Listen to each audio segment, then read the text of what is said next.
Welcome back to my YouTube channel guys.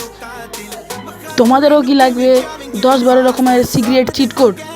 তো এই ভিডিওটা পুরো লাস্ট পর্যন্ত দেখো, তাহলেই বুঝতে পারবে। অনেক রকমের সিক্রেট চিট কোড দিয়ে রেখেছি, যেমন ফারারি, মাস্টাং জিটি, অনেক বাইকের আছে, রয়্যাল এনফিল্ড। ভিডিওটা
তারপর